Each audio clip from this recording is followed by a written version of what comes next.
Now in this video we will learn about conservation law of energy. Conservation law of energy के बारे में हम समझेंगे आखिर कंजर्वेशन लॉ ऑफ एनर्जी है क्या। तो कंजर्वेशन लॉ ऑफ एनर्जी ये कहता है कि energy neither be created nor be destroyed, मतलब एनर्जी को ना हम बना सकते हैं ना हम डिस्ट्रॉय कर सकते हैं। यही कहता है conservation of law of energy, मतलब कि एनर्जी को ना हम प्रोड्यूस कर सकते हैं और ना उसको हम डिस्ट्रॉय कर सकते हैं।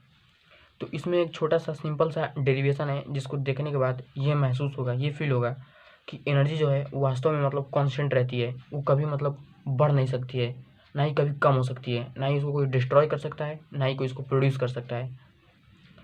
तो पहले इसके बारे में conservation of law of energy में हम लिख लेते हैं एक पॉइंट और फिर उसके बाद एक डेरिवेशन करेंगे। तो कंजर्वेशन लॉ ऑफ एनर्जी कहता है कि energy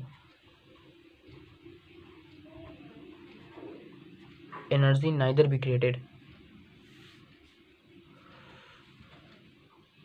energy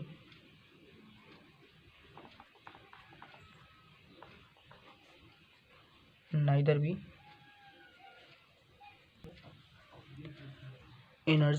be created nor be destroyed. Energy को ना हम क्रिएट कर सकते हैं ना डिस्ट्रॉय कर सकते हैं। तो इस बात को प्रूफ करने के लिए हम एक छोटा सा डेरिवेशन देखेंगे सिंपल सा। तो हम यहाँ पे एक हॉरिजॉन्टल सरफेस से, यहाँ पे मान लीजिए एक हॉरिजॉन्टल सरफेस है और इस हॉरिजॉन्टल सरफेस से यहाँ पे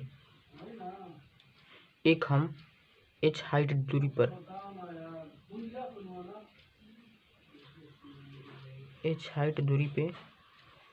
एक ब्लॉक को रखेंगे। हमने यहाँ पे एक ब्लॉक को रखा,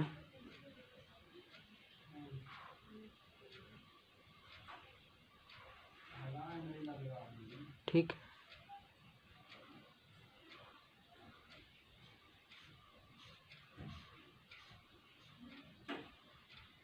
इस ब्लॉक को रखेंगे, यहाँ पे ब्लॉक की जो इनिशियल वेलोसिटी होगी वो होगी 0।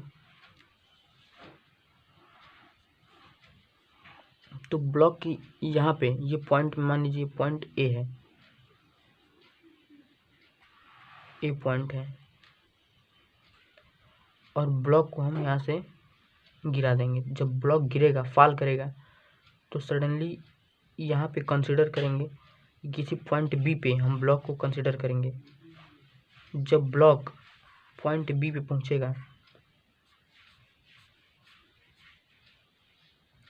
यहाँ पॉइंट बी पे पहुँचा तो इसकी जो डिस्टेंस हो गई है वो यहाँ से x डिस्टेंस हो गया। तो ये जो ब्लॉक है ए से बी तक पहुँचा तो यहाँ से x डिस्टेंस नीचे आया।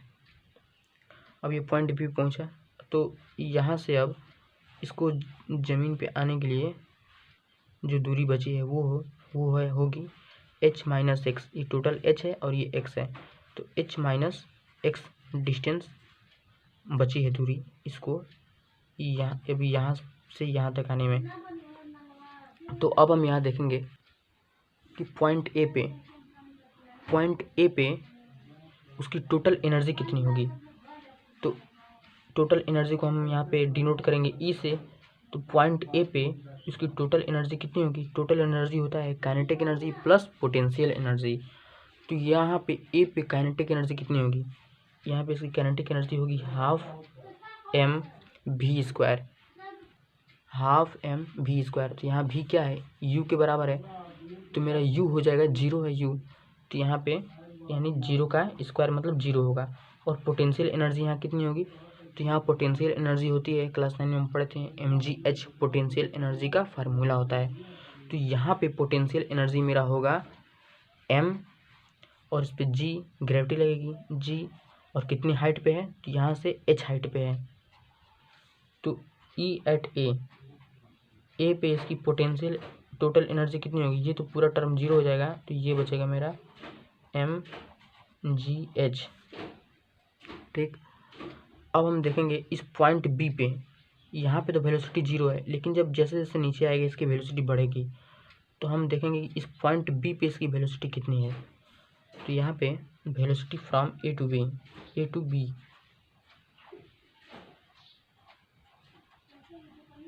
Velocity from A to B, तो हम जानते हैं एक फार्मूला होता है v square equal to u square plus 2as, 2as।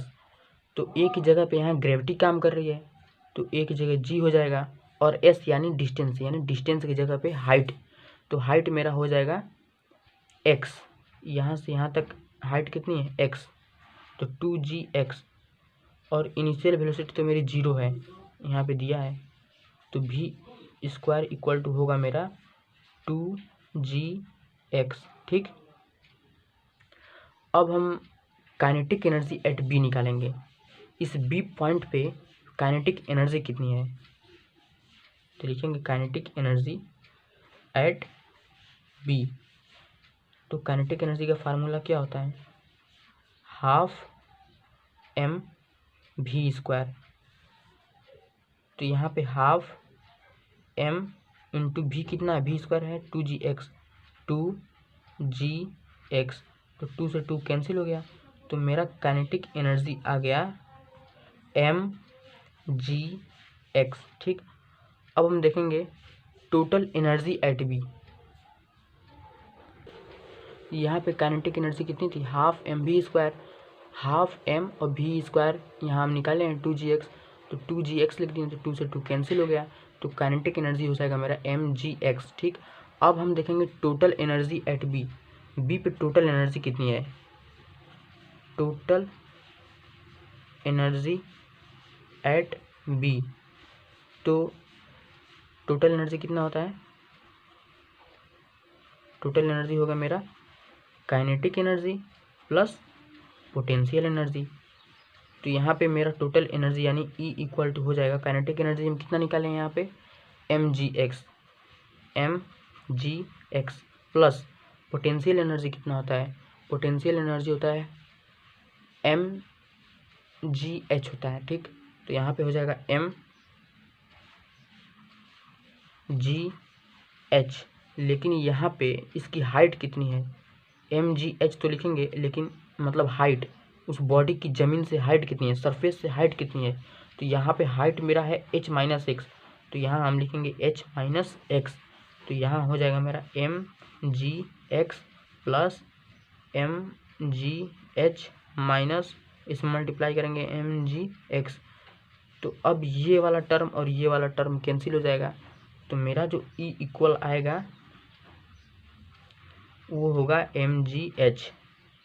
तो अब हम यहाँ देख रहे हैं कि यहाँ ये पॉइंट बी पे मेरा, यहाँ बी लिख देते हैं, पॉइंट बी पे जो मेरे टोटल एनर्जी आई वो आई mgh। ठीक, और पॉइंट ए पे, इस पॉइंट ए पे जो मेरी टोटल एनर्जी है वो है mgh, यानी कि एनर्जी जो है ए पे इक्वल है बी पे, मतलब एनर्जी जो है कंजर्व है, एनर्जी ना घट रही है ना बढ़ रही है।